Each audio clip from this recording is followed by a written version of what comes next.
Greetings, everyone. This is Payman Lorenzo, your host of the Leaders Walk podcast. Today, for episode number 235 or 34, I believe, I have a wonderful guest, my new wonderful friend, Mr. Gary Wohlman.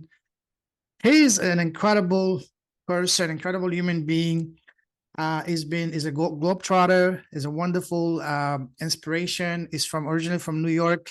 Now he's been living in Australia for a long time. So a little Snapchat about his life.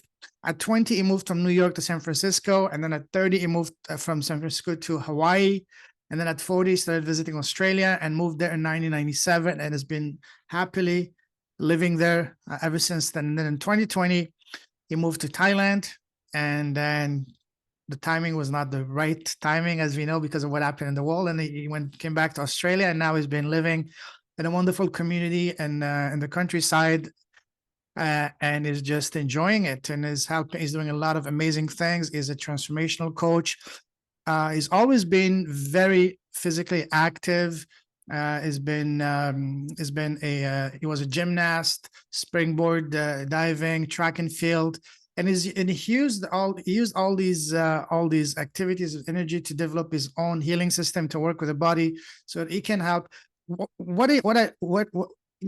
What he does is really something I love. He said he's the architect of the soul, meaning that he helps people to free from what's holding them back, helping people freeing from the physical tension, the emotional baggage that's holding them back, and to express a full expression through the creativity, to let all the creativity flow. So he's doing a lot of amazing things. He's a phenomenal inspiration, and also a dream specialist. We've been talking for the past hour. He was helping me try to understand a wonderful dream I had early this morning. So, I just told him just before recording that me and you, Gary, we will more than likely do more than one episode together. And we could even start a podcast, just the two of us, me and you, because you have so much to share and so many topics. But anyways, without any further ado, Gary, brother, it's an honor having you on the show today. Thank you. It's an honor to be here with you, Payman. Thank you so much. Pleasure's all mine. So we will have a wonderful conversation, because talking with you is really inspiring. And there was an ad back in the 90s. I don't know if you remember it, that said, "What do you want to become when you grow up?" And the ad was said, "I want to be like Mike," referring to like Michael Jordan. So for me, what do you want to become like when you grow up? And my answer would be, I want to be like Gary, live a life as fulfilling, as amazing, as fun as Gary. Because Gary, oh my God, you need to have a movie, you need to have a documentary, you need to have a book, a podcast about your life. And I'm not joking, because you've been blessed with an incredible life, my friend. I love connecting with the unconscious and the subconscious through dreaming and other states, where I'm able to navigate and negotiate conversations and dialogue in a way that wakes up a whole new phase of my life. We all have this ability. One way that we can dialogue is by taking an image of ourselves. This is an actual photo of me when I was really young. Wow. Yeah, that's me when I was like 1 Wasn't year that old. this morning? What's that? Wasn't that this morning? Yeah, that's how I woke up this morning, looking like this. Beautiful. And so what I often like to do and encourage people to do is take a favorite photo of you from an earlier phase, one that you like, and look at that and say, "To my younger self, I now address you." Wow. You can do this with the dreams. You can do this with anything where there's different elements connected to start a dialogue. As they get wiser and elder, it's all about the stories and dialogue we tell that then becomes a compelling telling, welling, swelling that shifts our entire landscape of our inner and outer worlds. As your elder self, I want you to know that you've always been very eccentric, and throughout your life, you will have many experiences where you're going to feel like perhaps people see you as being weird or off the map. Yet stick with your guns. You don't have to conform. You are so gifted, so talented, so unique. As long as you're true to your purpose, you will be able to transform your own and other people's lives like there's no tomorrow. Trusting your creativity and your intuition. I am with you all the way.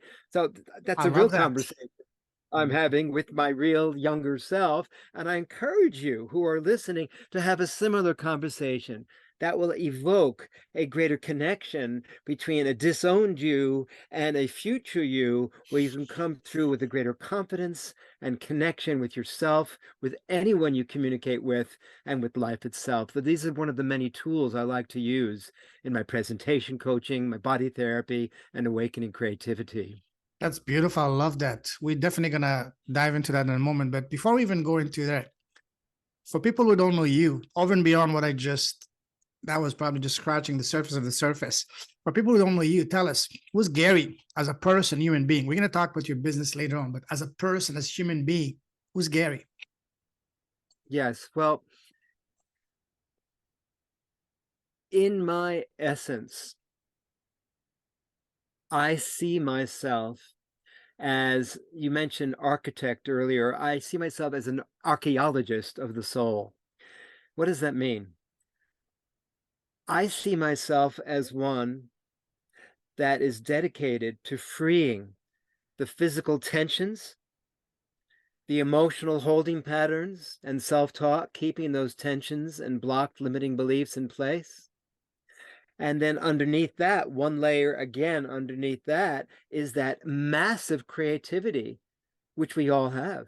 Yet the creativity cannot be released unless the physical tensions are released, the emotional holding patterns are released, and then out like a pilot flame in the candle rises this ignition that's always been there.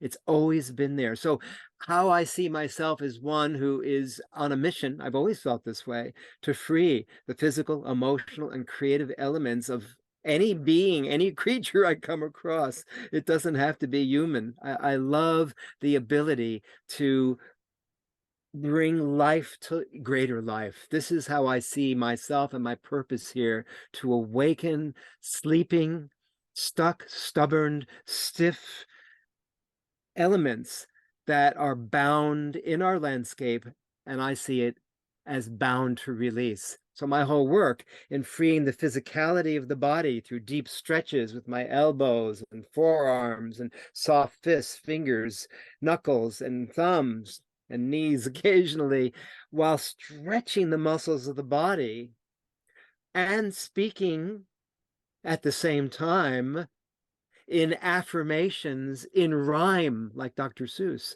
to take people on this very whimsical journey, vision quest, through their self-talk, and immediately shift, and instantly shift their relationship to their bodies, their relationships, their partners, their communication, their creativity, and their contribution to humanity. That's who I Beautiful. am. That's who I am, and that's my essence. I'm that way, whether I'm alone in a waterfall, making sounds of ah, ee, I, ooh, ooh, the 5 vowels, and I use those to open and awaken the widening here through nurturing myself, the inspiration to connect with. It's safe for me to share my wisdom with others, to open the next center. The I am presence that goes right through the body, through the spine, to the center of the molten earth. And then those 5 sounds that I repeat in the waterfall here where I live every day. I do them 5 times, 5 sounds, Oh, and then I feel like I've ignited this pilot flame within me that's ready to, through nurturing, inspiring, and empowering, everything in my life makes sense. And I'm a radiant being as a result. It's a practice. We all have this yes. ability. Joyful discipline. Beautiful. What an answer. I love that. Love that. So what I usually like to do on my podcast, I like to have a look under the hood, so to speak, to see what's under the hood, to get to know you as a person, human being, have a heart-to-heart conversation, answer name leaders with a heart. So to start to do that, I'd like to ask you a series of rapid-fire questions to further get to know you. Great. Ready? I love it. Ready? All right. So tell me, what makes you happy as a person? And a short What answer. makes, yeah, what makes me happy as a person is physicalizing and multi-sensorizing Love that. experience. So when I jump into the waterfall and I do what I just said that I do, which is tones that match certain keywords, colors, and expressions, I feel a radiant joy, a clarity, and a connection with my intuition that makes me so happy. I am able then to share that light. It's a sacred responsibility, I feel, to share that light. Sure. Yet that happiness is an ongoing, joyful discipline, moment to moment practice. It doesn't ever end. That makes me Beautiful. happy. Beautiful. Now, what makes you smile? What's that? What makes you smile? What makes me smile? That's such an interesting question, because when I was very young in grade school, when I was 10, 11, 12, people always commented on what a big and beautiful smile I have. And why do I smile? My smile seems to come out of a feeling of trusting my Mhm. body as an instrument of communication that I fine tune. And that smile comes from being in attunement and atonement at one-ment with my instrument. Mhm. What also makes me smile is rhyming like that and not thinking about what to say, and then the rhythm comes out and the rhyme comes out and out comes this sweetness and creativity without censoring myself. That makes me smile no end. When I don't have to censor myself, out comes wisdoms that just waffle and waft through in wonderful ways. Beautiful. Now let's take the happiness factor a couple of notches higher. What makes your soul come alive? What sets your heart on fire?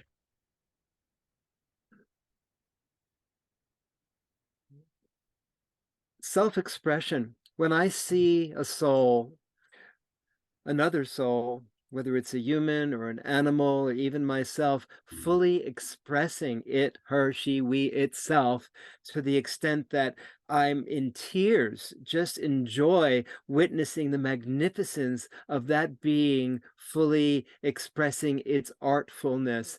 That soulfulness touches me no end. When I watch figure skating championships where the two are skating together, the interplay of these two humans moving together like a duet in a song touches me like nothing else. To see the magnificence of beings in synchrony, in How about synchronicity, synchronized the swimming?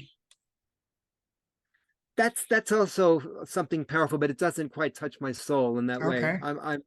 I'm talking about when a song comes through, Mm. like I've had a number of songs that have come through in my life, and maybe 15, 20 songs. And it's not, actually, I like to sing in song. I like to think in song rather than keeping things in word. They have to be so limited. The sound, the song, the frolickiness sets free my inner light. So that sets my soul on fire to see, whether it's in myself or another, that ignition, that spark of creativity, that suddenly there's a smile, suddenly there's a feeling of a fluidity in movements with the gestures, with the eyeballs, with the connection with the deepest knowing, flowing, glowing. And so rhyming for me is another way of connecting to that I can see beautiful, that.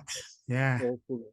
Yes. Beautiful, beautiful. Now, on the other side of the spectrum, what makes you sad and angry? Yeah. Well, it's not always the same. What makes me sad is not always what makes me angry. I'm going to take them separately. Sure. So, yeah. So, what makes me sad is when I feel misunderstood because I'm Mhm. so uniquely eccentric. Well, for the other, I'll give you an example. That's when I give examples. When I teach my presentation coaching, I'm always teaching point example application. So the point Love that. about when a person is I'm sad and angry is best illustrated by an example. Just a couple of days ago, we had a garden party where we all cooked things that we have in our gardens. We all have gardens here. It's followed by an open mic. And I performed in the open mic that night. Was this just last night? It was just last night. The favorite poem, my favorite poem. I have a favorite poem I love to share with audiences that just touches my heart and soul and psyche like none other. A poem about um, ways that we as humans have known, loved, hurt, lost, and found each other again. A very beautiful piece.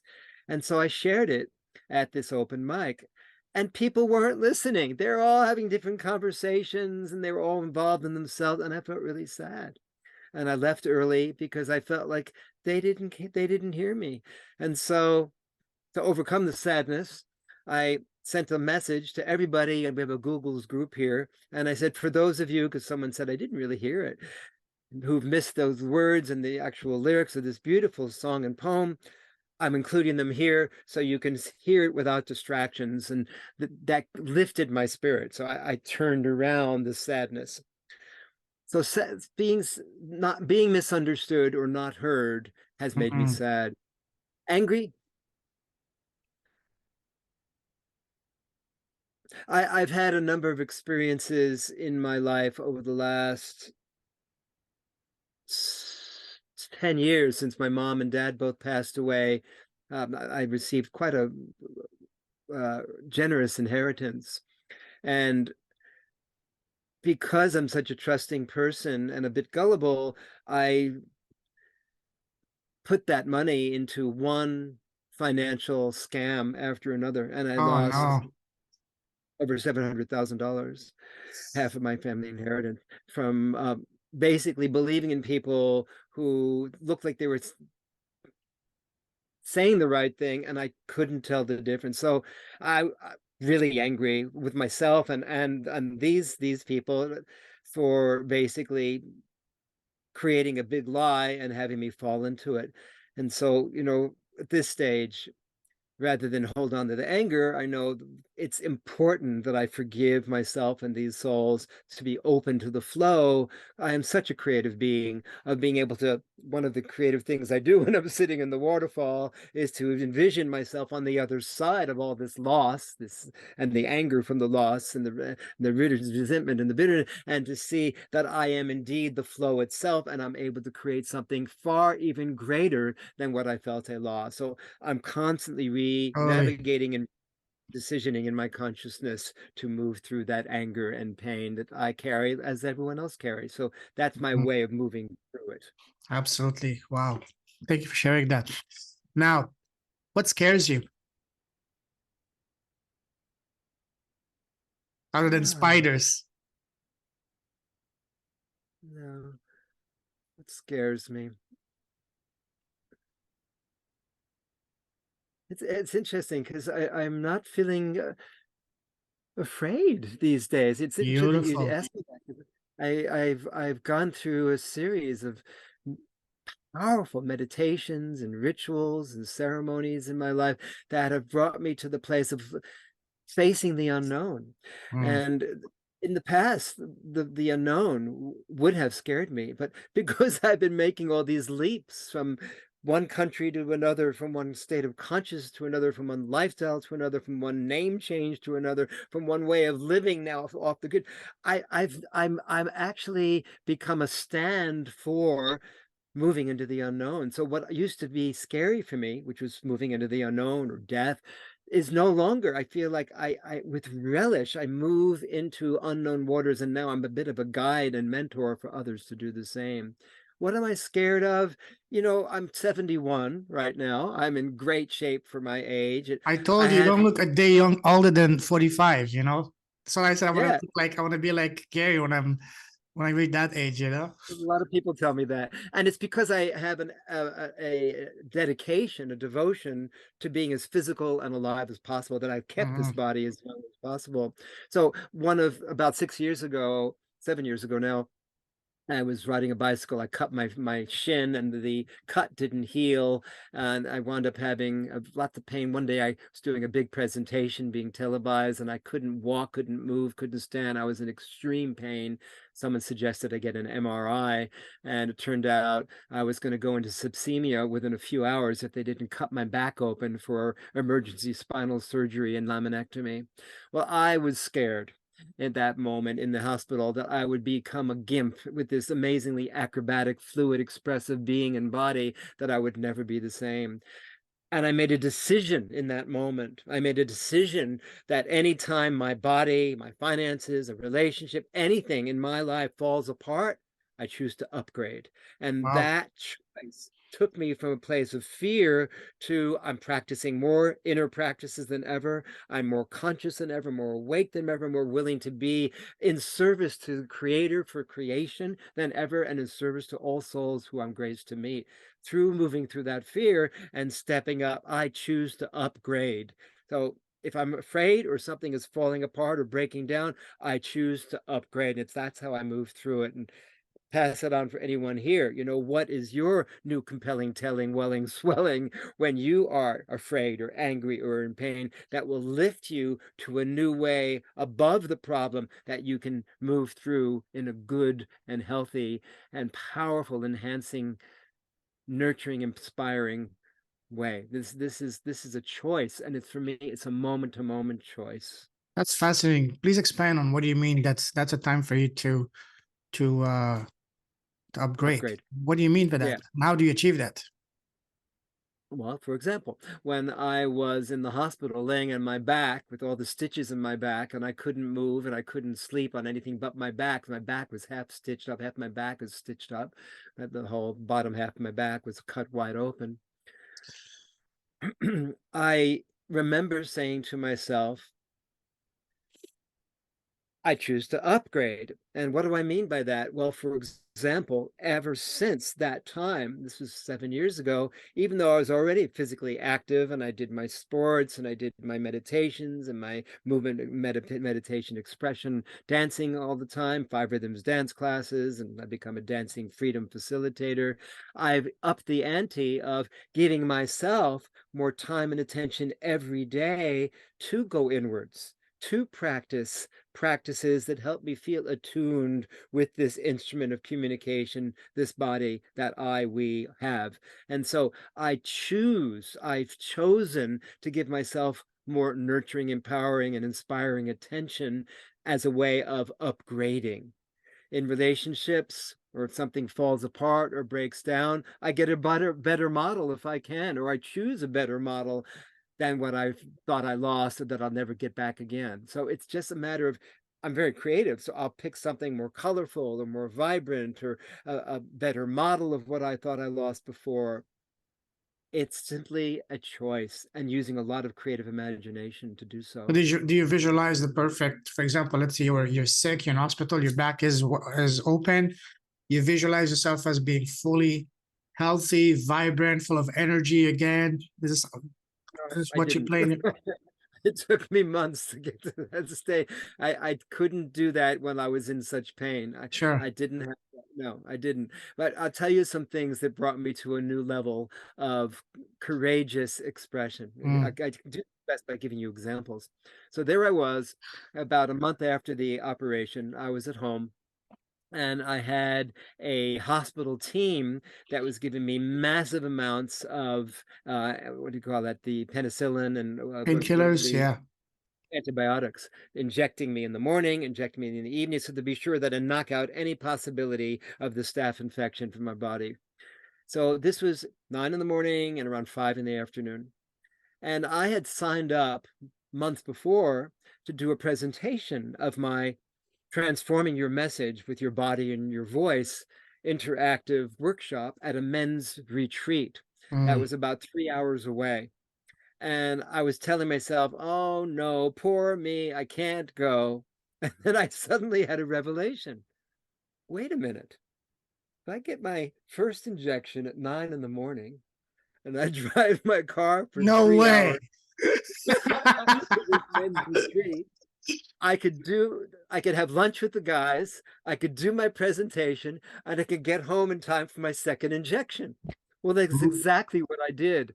And the guys thought I was like totally heroic and courageous to do such a thing. But for me, it was like, why would I want to sit at home feeling sorry for myself when I had such aliveness and awaken and a step up? This is a form of upgrading that I could Sure, share with. wow. And God, that was a great thing that I did. I didn't do it to be great. I did it because I feel so good when I'm in service. We all do. Sure. I felt so good to be able to give of my essence and wake people up to their fullest expression and deal with their pain, deal with their holding back pain, and be there for them. And when I did that, God, did I feel good. Yes, that was a big moment for me. So that's another example of upgrading. that was a real powerful one.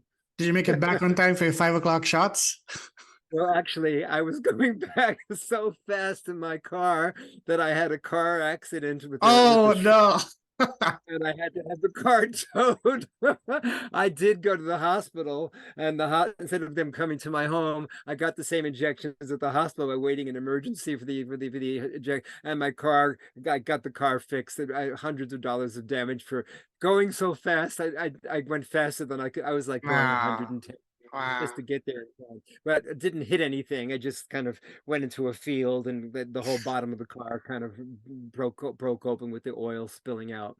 So yeah, that was that's a part of the story I don't often tell. But you know, every hero has a bit of a vulnerable side too, right? So Sure. hey, that's part of the story. Would have been Our easy. vulnerability is our strength. My vulnerability is my strength. Absolutely. Your vulnerability is your strength. Love that. Would have been easier for you to do the presentation online? What's that? Wouldn't have been easier for you to do that presentation online instead of you driving all the way to there? No, not at all. Because I worked with about 20 brothers that were in the room, and I helped enact with them what I do when I do my mastering Mm. presentation skills with my YouTube channel, and I do my other work online.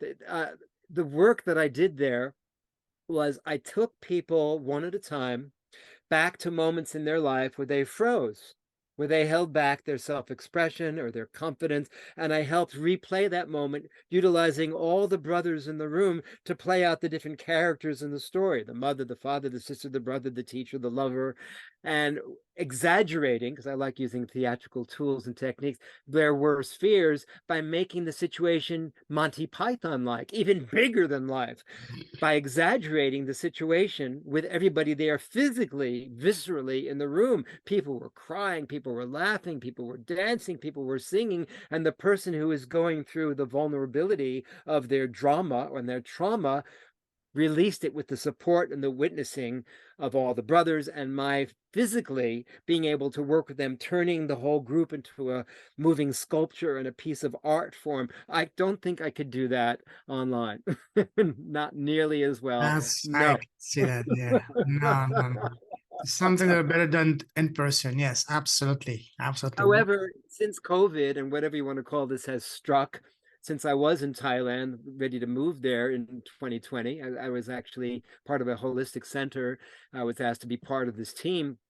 When I came back, there's been so many opportunities to do this online connection. I never had these opportunities before. So now I'm doing a lot of teaching, a lot of counseling, a lot of work, particularly one-on-one with people online. And it's a wonderful space to be able to do this with one person at a time, to go to that depth, because there's no one else watching, and there's a safety in me being able to use my sensitivity, my playfulness, and the ability to cut to the chase to help people renegotiate their self-talk and move in a good way to new relationships with themselves, their bodies, their communication, their creativity, and their contribution to humanity. So I really like the online space to be able to do this now in small groups and one-on-one online. It's lovely, yet it doesn't compare to the visceral connection. It just doesn't. Beautiful.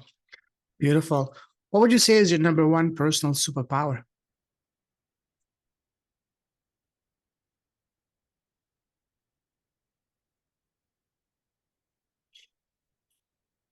My number one personal superpower is my ability to be creative and to Mm. turn a moment into something that has a lasting reverberation and magnificence to it. Suddenly a song may come to mind from having had a very difficult or painful situation, and the song, when sung, then helps awaken all those in my presence to their own greatest calling. You know, different songs have come through over the years that have put me into a place as the court jester. That's why I was playing out this court jester character, to feel more at home with ourselves, and also to awaken a greater gift of being able to connect more deeply with each other. I'd like to sing you one of my songs. Please. Yeah. Now, which one am I going to sing? Okay. This song came to me once when I had first moved to Hawaii, It was 1980. I was in my early, I wasn't even 30. Wow. And it was around Thanksgiving time, and I felt so grateful to be in this new place, in this gorgeous place where everything was alive. Even the fences grew back into trees. The life force is so powerful in Hawaii. And I remember this song came to me called Grateful. And sometimes when I've sung this song, I've sung this hundreds of times, I feel like the song is singing me. And there's something, whether I'm in the character of the court jester with my three-horned hat and harlequin outfit and face paint. Now I don't need costume, I just sing it.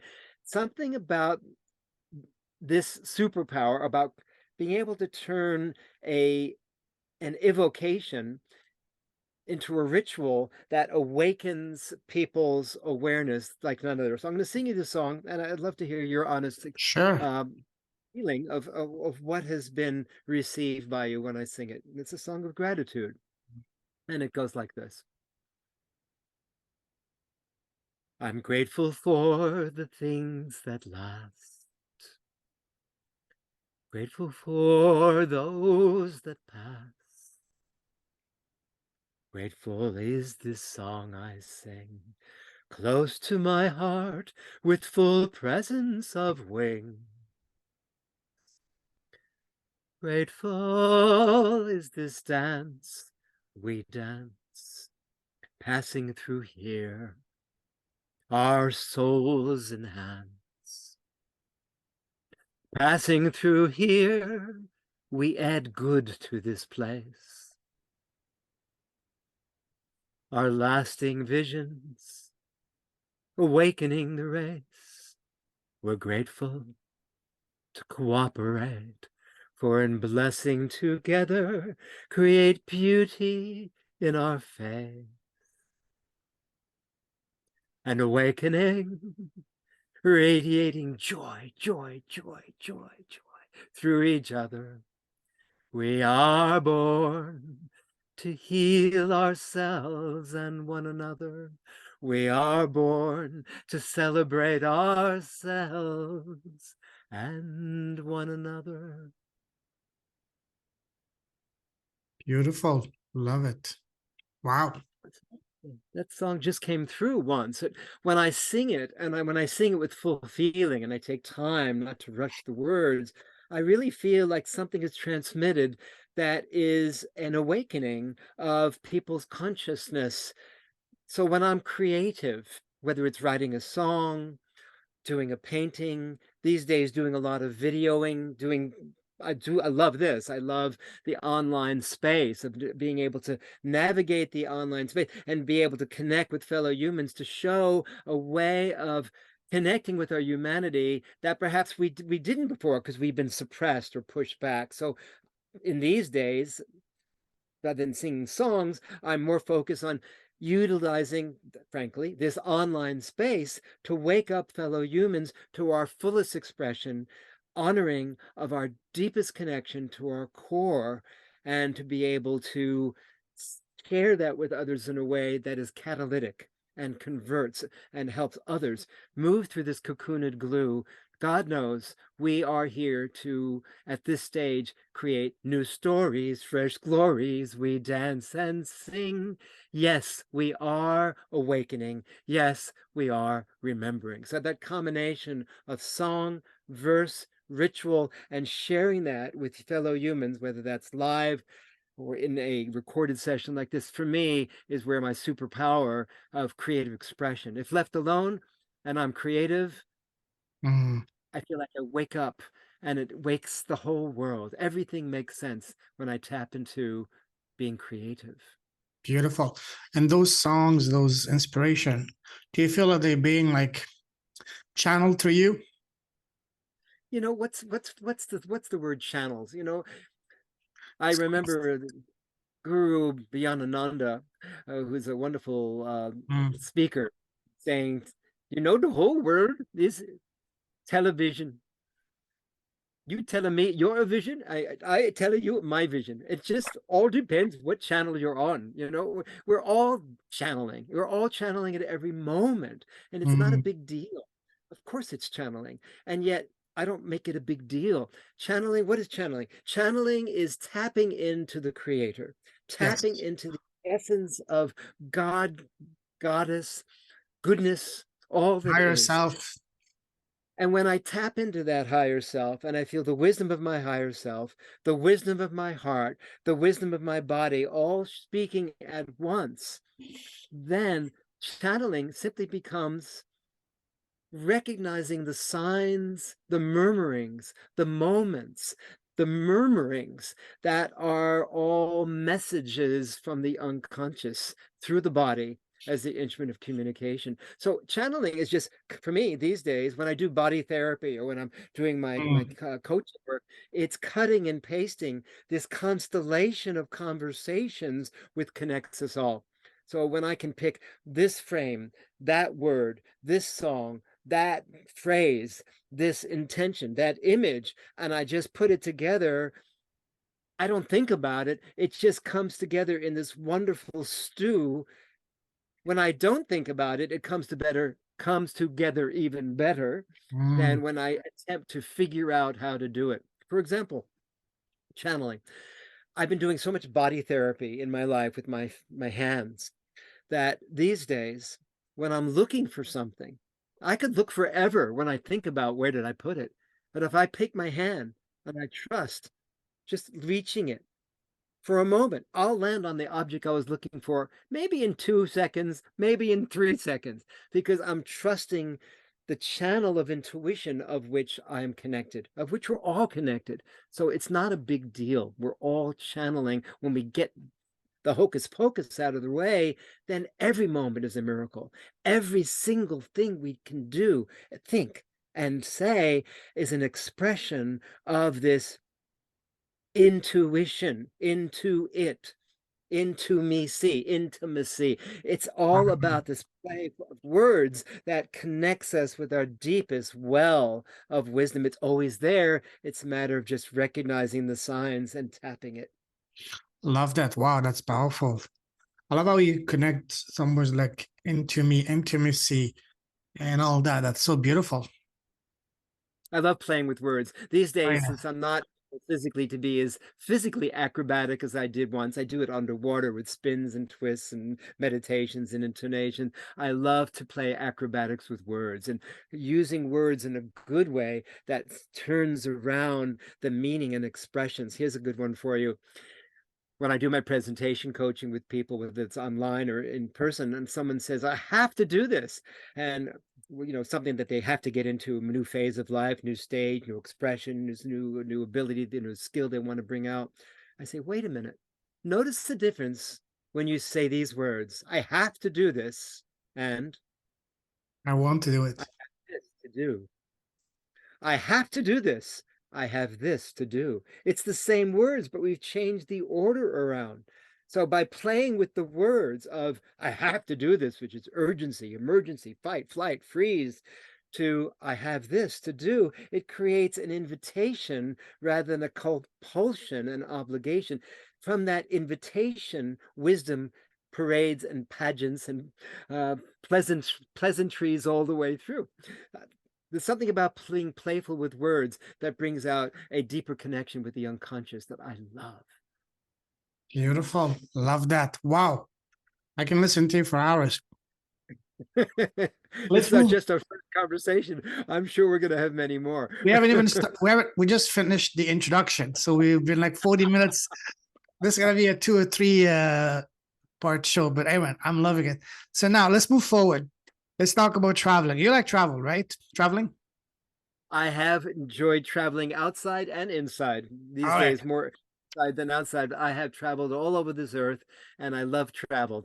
Take me on a journey. All Let's right. go further. Now let me take it down. We can do an entire episode just on your traveling experiences. We might do that in the future, but now I'm going to take you down to a different type of traveling, down memory line. Go back to when you're a young boy growing up. You know, when we're kids, people around us, family, relatives, teachers, friends, always ask us, so Gary, what do you want to become when you grow up? What was your answer as a young boy to that question? Well, I remember this. My uncle, who was a surgeon and owned a hospital, gave me a book when I was 10 years old. And I think around the same time, I got a microscope from my dad. And the book was about, I forget the actual name of the book, but it was about inventors and inventions. And I looked at this book and I said, I'm supposed to create something. I'm in tears now. I'm supposed to create something in this world that has never been here before. I'm supposed to Wow. invent something like in this book. And I'm going to bring something to this earth that I'm supposed to do. I'm going to be an inventor of something that's never been brought into this world before. And I am. I Yes. knew that. Yes. Yes. Wow. So growing up, what was your relationship with school? Did you love school or did you hate school? I was good at school. I was in school when I, besides being a good student, I was also athletically Mm. very, very accomplished. And springboard diver, champion springboard diver, gymnast, track star. And I went to a private school in New York City called Horace Mann, a very um, upper echelon type of school, only about 100 kids in each class. And in the graduating ceremony of that school when I was 18, before going on to college, I was the one student that got the award, the Headmasters award for the one student that had the best combination of athletics and academics. And you know something? That's become my whole life, working with the body and the mind together, giving rhyming affirmations and new self-talk while working with the physiology of the body. It's always been my way. And so Mhm. it's very interesting that I've never lost that connection between my body and spirit, and actually even more now than before. Yeah, I loved school when I was younger. And then when I went to college, I was also then a champion springboard diver, and then I became social chairman of my fraternity, and I had other interests that started to take over than being at school, like discovering my inner journey, my inner life. Springboard diving was actually a pathway for me to find my inner connection to myself. That was a very powerful way of going inwards and finding and discovering abilities within myself.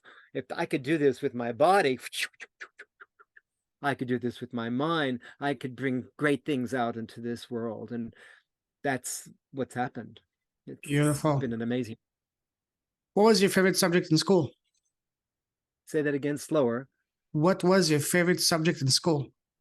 Oh, well, psychology. Yeah, Mm. when I in college, I went to Johns Hopkins University. Something magical happened when I was studying psychology. I remember whether it was studying developmental psychology or the Freud and Erickson, Jung, something about when I would read something in psychology, or I'd hear a tape, and I would immediately absorb the information and be able to recall it instantly. Something about psychology. I became a body's body psychotherapist, and with my body therapy, like a clinical psychologist with the expressive arts and transformational work in the humanitarian area. So something about this connection together has been again such a powerful journey. You're saying to me, give me your question again. What was your favorite subject in school? Psychology, yeah. So Okay. it was because it came so easily. It wasn't because I liked it. It was because it was almost as though I knew it without knowing it. Well, there was something else about that. You see, when I was in high school before going to college, I had the opportunity in New York City to meet with J.L. Marino, who founded psychodrama and brought it from Europe Mm. to New York, right? Just very close to where I was living. And so I took endless classes in psychodrama when I was 18. And so for me, psychology was way more than reading the books. It was about physicalizing it through theater on stage. So I had a deep understanding of the visceral connection of psychology. Perhaps that's why I liked it so much, because I experienced it in a theatrical, playful way, even with tears and huge amount of pain and angst that was expressed on stage. There was something about ritualizing situations that allowed me to take psychology from the head and bring it into the body and the spirit. Beautiful. Wow. Was there any subject in school that you did not like at all? Yes. Math? No, I was good at math. I was really good at math.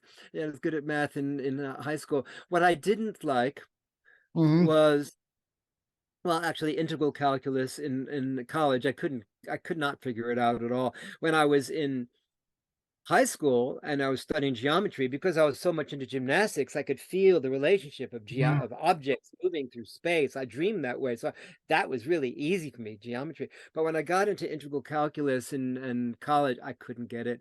And then different forms of chemistry and things. I was a pre-med student, but the psychology was really what came to life. I remember I wrote an autobiography when I was 20 years old for Dr. Schaffer, who is the head of the Wow. psychology department, and it was like a 200, 300 page volume of my inner thoughts and my studying and reading Hermann Hesse and my understanding of psychology. And I was deep diving into consciousness even back then. So the psychology really took over. But the calculus and chemistry, it's like I couldn't even understand what it was. And it was, even though I was a pre-med student. So yeah, the psychology took over. My love for the connection between our psyche, our spirit, and the physicality of our full self-expression. This is always what's turned me on.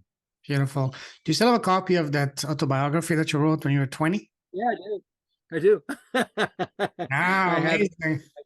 here near where I live. It's in two thick volumes, and it's a combination. When I was reading Hermann Hesse, when I was around 16, Siddhartha and all of his Mhm. beautiful books, I began to do journaling. Not only did I begin to do journaling, but I began to, those little composition books. They're the ones that have the dots on the outside, and they're about Yes. 100 pages. People use them for art or music and so on. I filled up about 30 of those books in about 6 or 7 or 8, 10 years. Every day I was journaling and entering. But the interesting thing about it was I wasn't just journaling.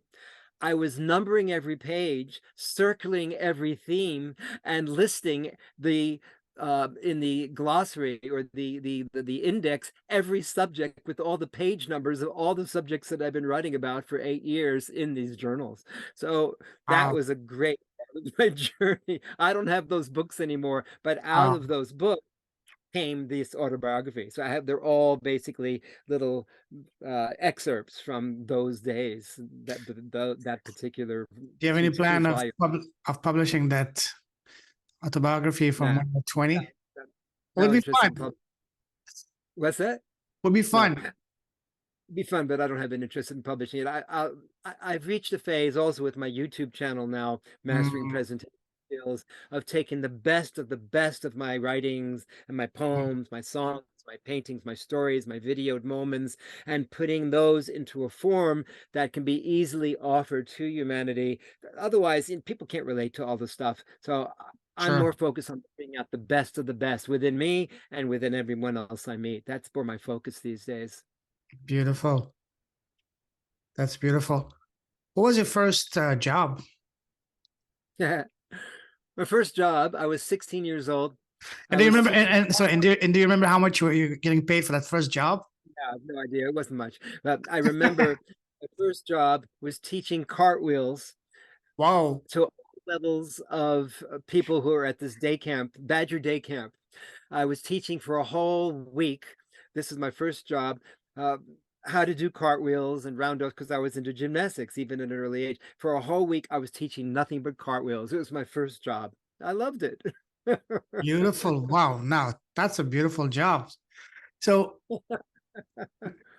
imagine that if you were in school, say in grade 10, 11 at the same time, what kind of student were you? Were you the life of the school? Were you the shy one? Were you the geek one? Were you tell us about what kind of student, what kind of friend would you have been back then if you were in the same class back, say in grade 10 or grade 11? Well, I went through different phases, okay? When I was age 10 and 11, I was captain of the Bicycle Safety Patrol Committee. I was, a real leader. I was, a leader in that role, and I was also very athletic, and I was very much a good student, and I was pleasing my parents, and I was really into it. When I was moving to junior high school at age 12, there were a number of people in my classes that were not very smart. And I used to make fun of them when I went home. My parents thought there was something wrong with me. And so they sent me to a private school, Horace Mann, this very fine, high, falutin high school, where I didn't have time to play for my entire teenage years. I was working all the time, or I was doing springboard diving and gymnastics or track. So I was very much in my own interior world, achieving grades and achieving accomplishments on the athletic field, but I wasn't really social because I didn't have time to be social. I was very much in my development as a athletic and intellectual being, and I wasn't social. And then when I went to college, it changed again. I said, this is ridiculous. I'm so repressed. I'm going to make up for all this. And that's when it became social chairman of the fraternity. And I started having all these girlfriends, and I got into Mm, theater, improvisational theater, and broke free of a lot of the beginnings of realizing how inhibited I was as a, model student all those years before. So I wouldn't say I was ever the life of the party. I was very focused, as I still am. It really hasn't changed, on the artistic, athletic, and intellectual integration. That's always been my passion.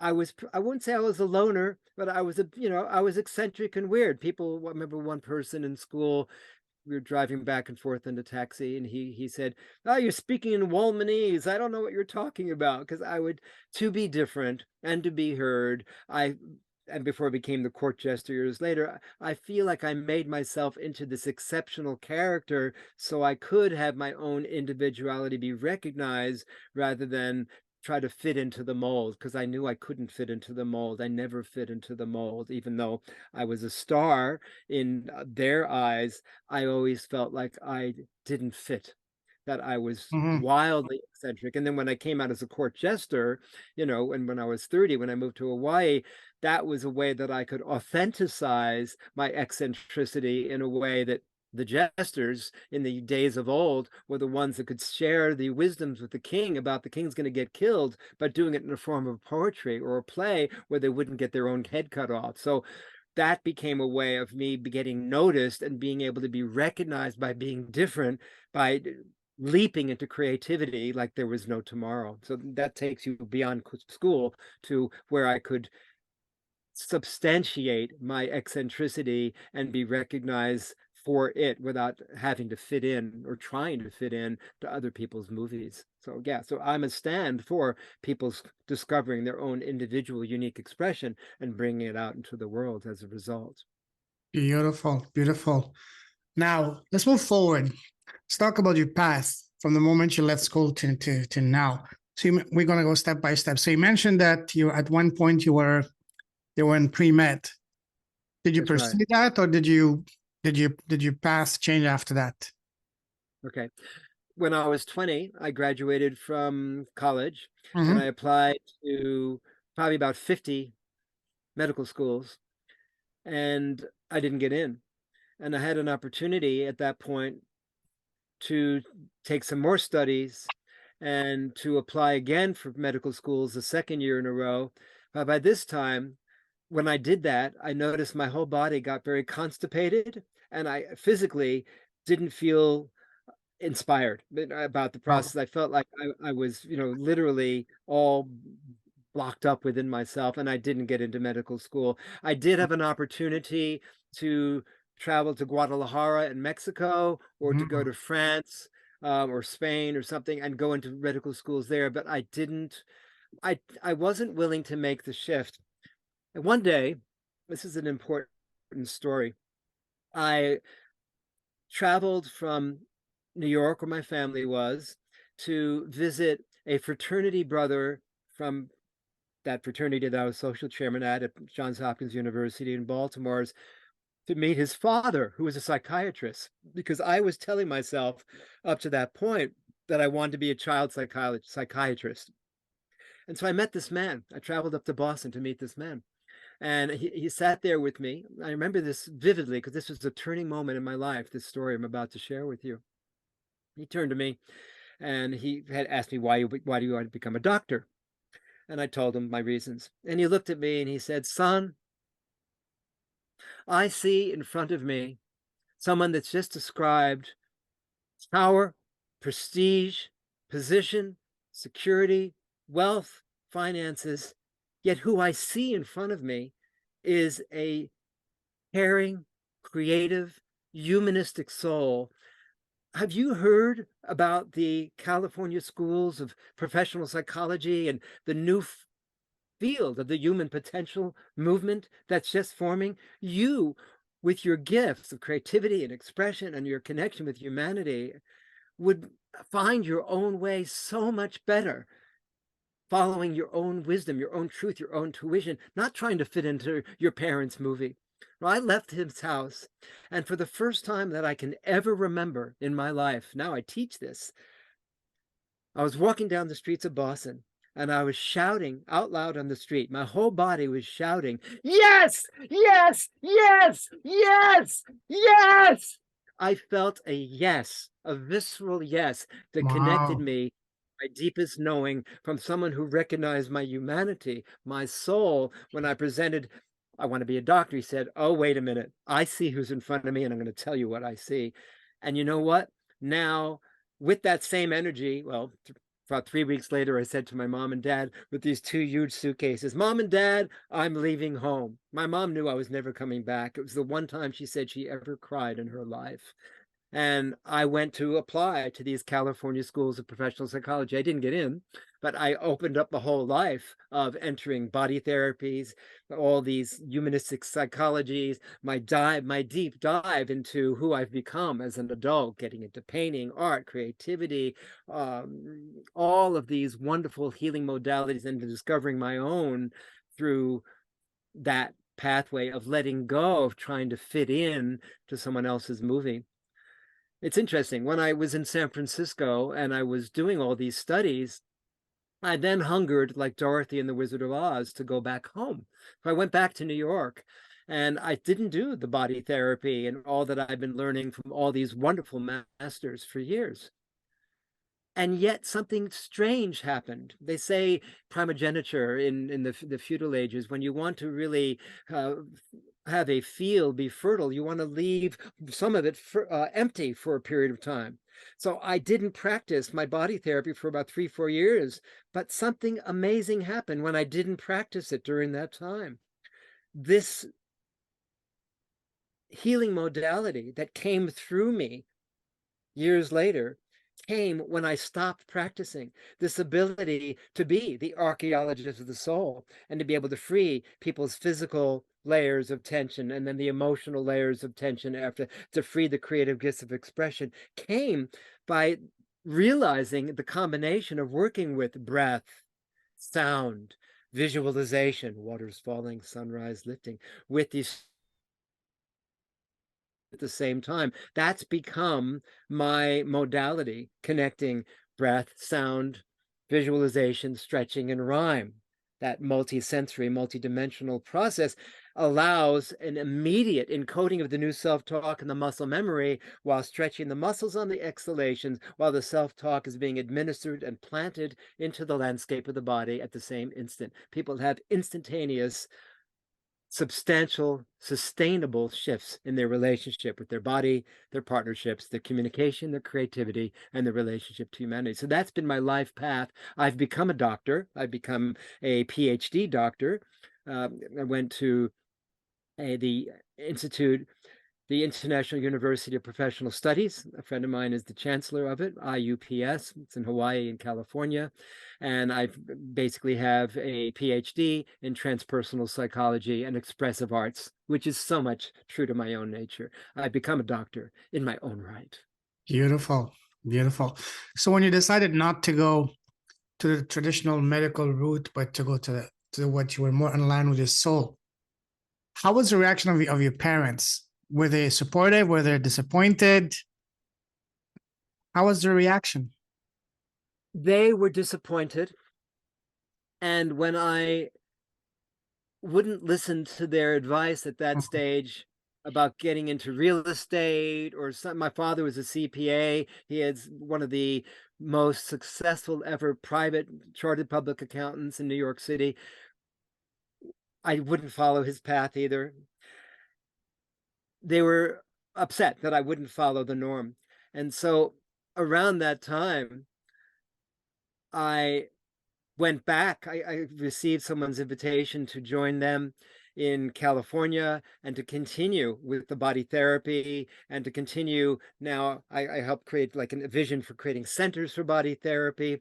And then when I moved from LA to Hawaii, as I mentioned earlier, when right after I bought this beautiful Jester head, Yes. stick, I bought this at a Renaissance festival.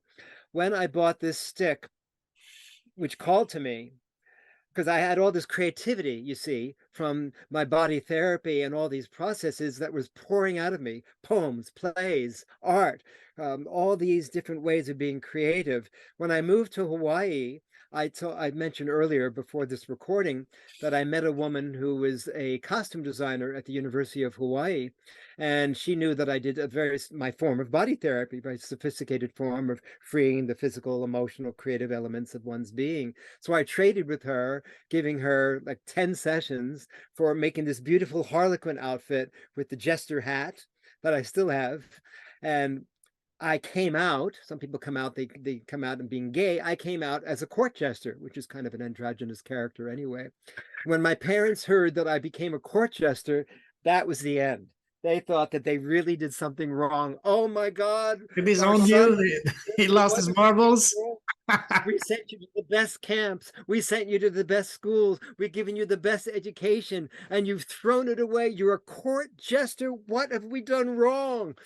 I could not fit into their movie. And from the court jester, that was the beginning of developing improvisational skills that I utilize now to coach people to be free, flexible, flowing in their ability to communicate and get out of the box, whether they're in corporate or they're a speaker or developing speaker and bringing out their gifts. So all of these tools, by following my intuition my entire life and saying yes to what my whole body was recognizing deep inside, I have charted my own course in a way that there was no path, there was no map for me. I had to create my own, and now I'm a mentor for others that are scared to move into the unknown and discover their own gifts that are already waiting, the creative gifts under the emotional holding patterns, under the physical tension. So I've created pathways to help free people to awaken to this truth of who they truly are. Beautiful. So how long did it take for your parents not to accept that you want to go your own way, but also to realize that, hey, maybe that's best for him. That's how he's going to be really fulfilled and happy. Let's be supportive of him. Let him make the best of what he wants in his life. So how long did it take for your parents to come to that stage, that conclusion? My father was nearly on his deathbed. It was a Oh, year before he actually passed away. And he turned to me and he said, you know, I've always encouraged you to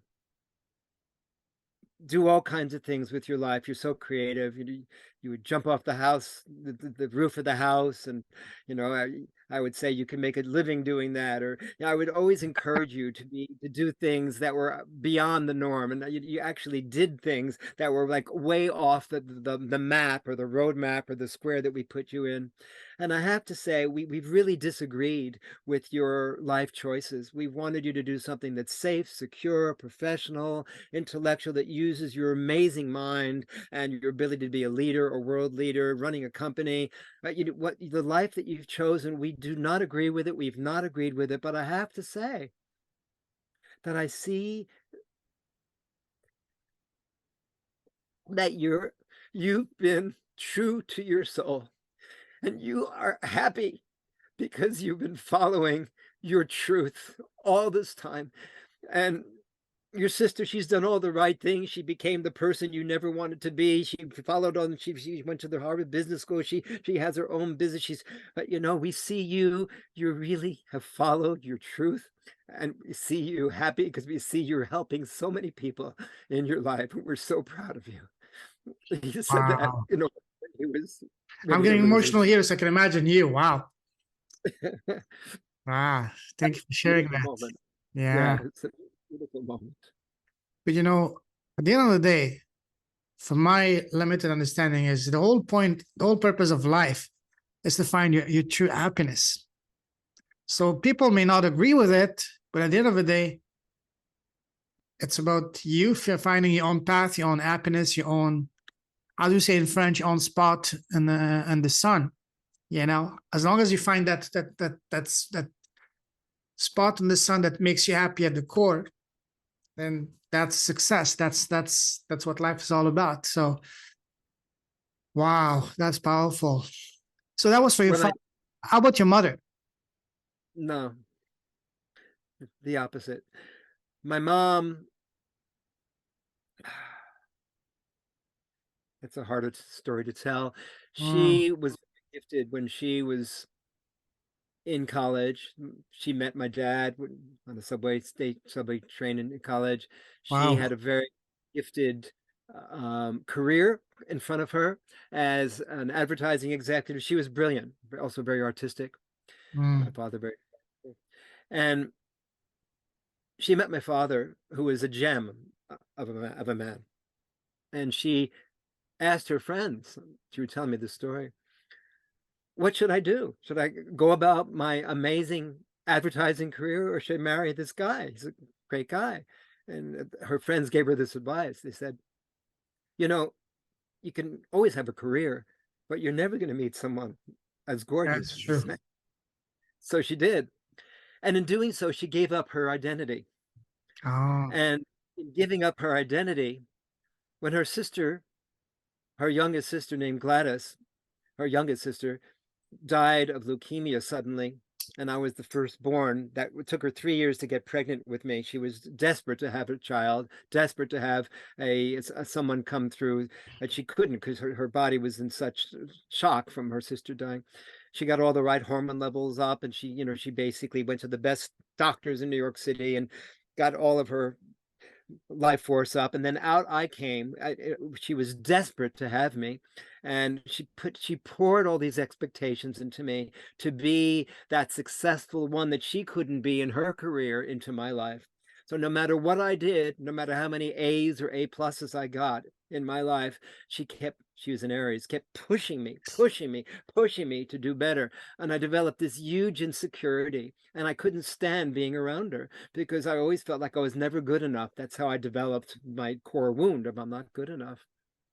And so she attempted to get me back and bring me back from California and all these places. And she kept wanting me to fit into the structure. She never fully accepted me for. She said, "We didn't bring you up for this." And I at her funeral, I remember saying to the congregation, I said, "I'm so sorry that I chose in this life to be as far away from my mother as I could be. She wished the world for me. She had the best of intentions, but I could not fit in to her life formula. I couldn't do it. And I had to be able to hear my own voice because she mm, was plummeting and pouring her own views and beliefs upon me over and over and over and over and over for so many years. I had to go as far away as possible, as I have done in my life, California, Hawaii, New Zealand, Australia, Bali, Thailand, to be able to hear my own voices, to be able to recognize my own intuition without being attacked and assaulted by her. So at her funeral, I said, I've chosen not to know her in this lifetime, and I'm sad to say this to you, but in this moment, when you all see her here in peace at this moment, in front of all of you, I have to say that I'm very fortunate and very glad to be with this beautiful soul who wished the best for me and in her own way did what she could do to be the best she could be. When she passed away, about 3 weeks later, I got a message from the woman who was my ex-wife that my mom met, that was from Australia. And my mom liked her so much that she gave this woman her own wedding ring. And this woman, I wouldn't say her name for reasons of privacy right now, Sure. in the phone call, she said, Gary, I have to tell you something. Your mom came to me in a dream. Talk about dreams. We've been talking Wow. about dreams tonight. She Yes. came to me in a dream and she spoke to me and she said, please tell Gary. Yeah, sneeze on the truth. See, Okay. when I went to visit her um, for her 90th birthday, I was so selfish. I didn't want to visit her in the 17th of April. When I thought the weather would be cold. I wanted to visit her in summertime where it'd be nicer. And I just Oh, said to her, Mom, I'll visit you then. But she died on the way on to the airport. I was on the way to go to the airport the next day, and I got a message from my sister the night before that Mom passed away in her sleep.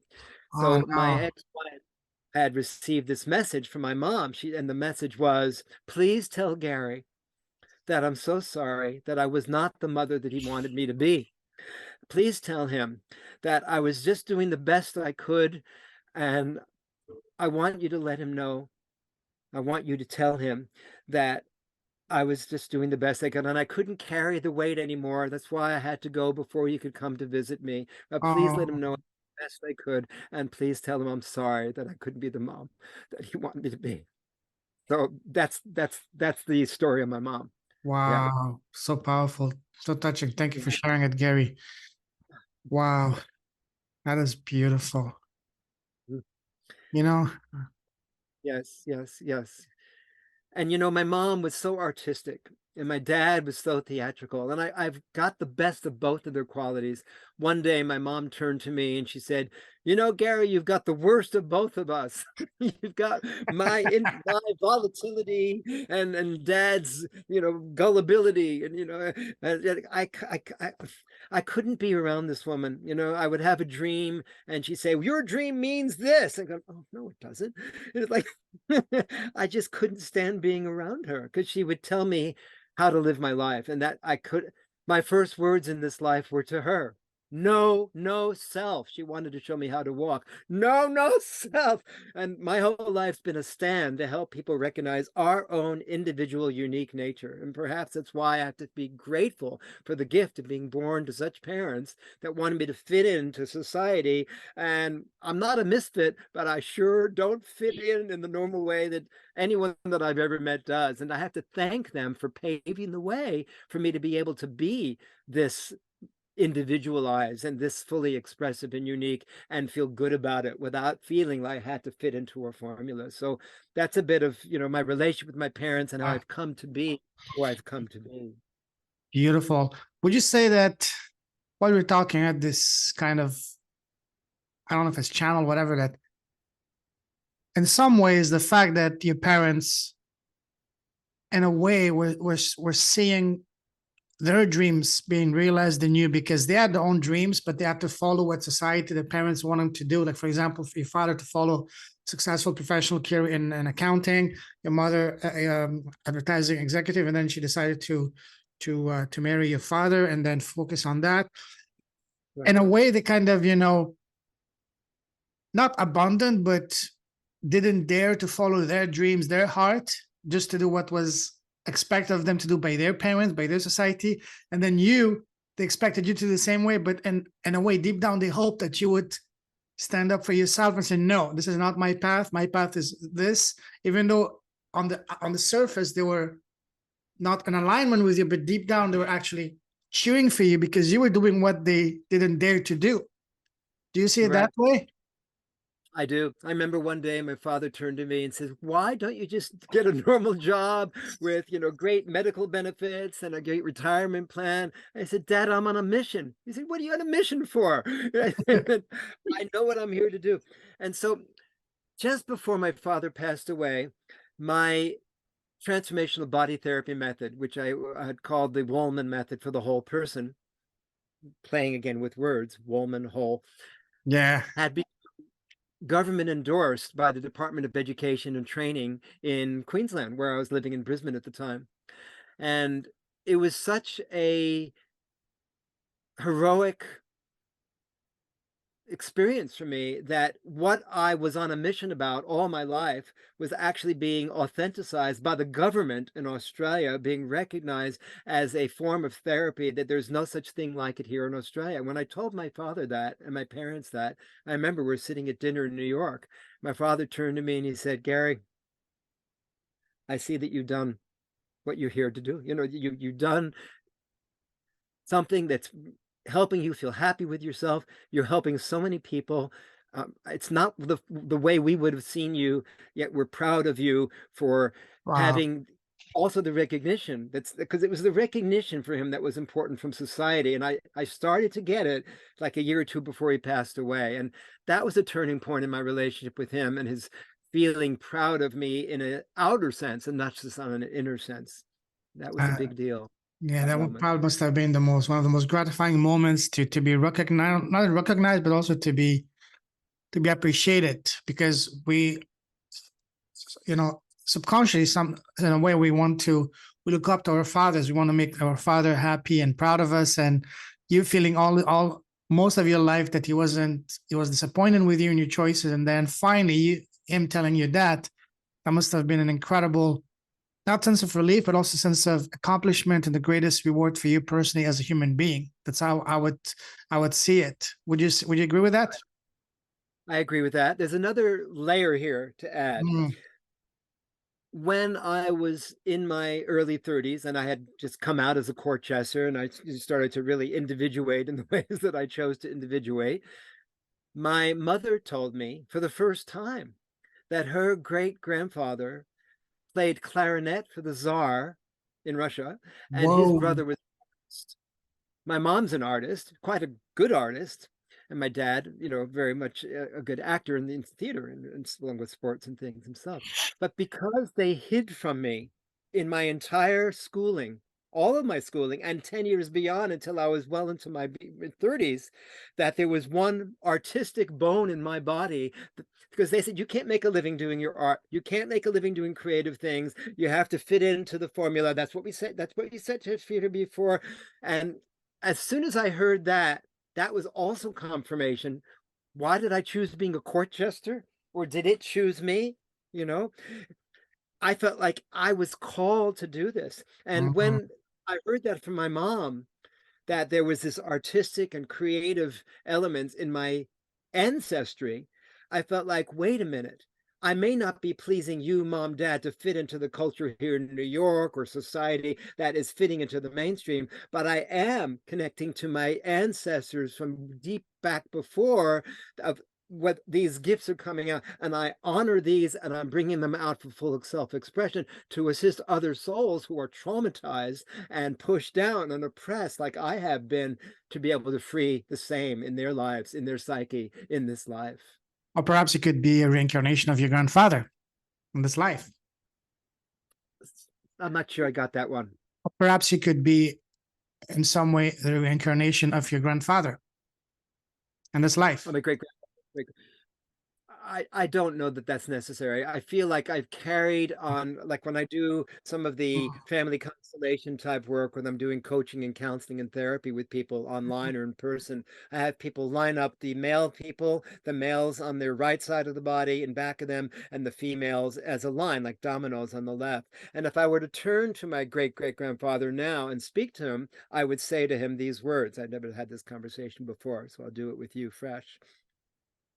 Great-grandfather, I now address you, and I thank you for the role you played in being clarinetist to the Tsar, and your brother or your cousin playing, being an artist also in the higher realms there in the Russian realms.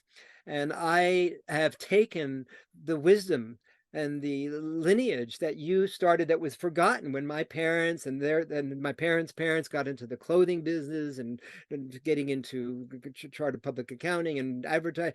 And I've taken the lineage that was way before and forgotten and pushed down, and I've taken it further. And I thank you so much for setting the stage for me to even be able to hear when I had just come out as a court jester, that there was this creativity deep in my lineage. And I'm so grateful to you for setting the stage way back then. I honor you and I thank you for being able to set that in motion throughout our family. And I take it further now to assist other fellow souls who have also been traumatized and oppressed and pushed down to free their physical, emotional, creative expression. Thanks to you, great grandfather. Thank you, thank you, thank you.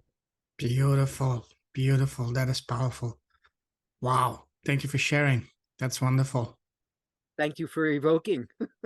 Now, I love this kind of conversation because we're really tapped into the depth of your upbringing and your relationship with your parents, because that really helped us understand who we are now.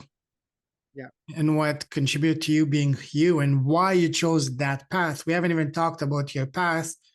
We're gonna do that in another episode.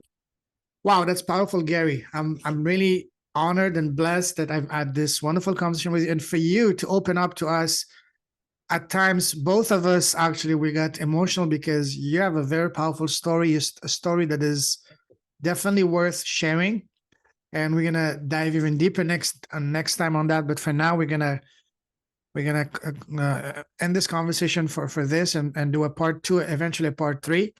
So I have this is an ongoing conversation. We have absolutely. just We might even do a podcast, just me and you. Just that would be a fun one, actually. So listen, brother, I salute you. You're a true leader with a heart. Keep shining your light. Keep blessing the world with your presence, with impact, with your creativity, with your energy, with your smile, with everything you're doing. Stay safe. Stay awesome. God bless you. And I'm super looking forward to continuing our beautiful conversation with you in the next few days. Take care, brother. me too.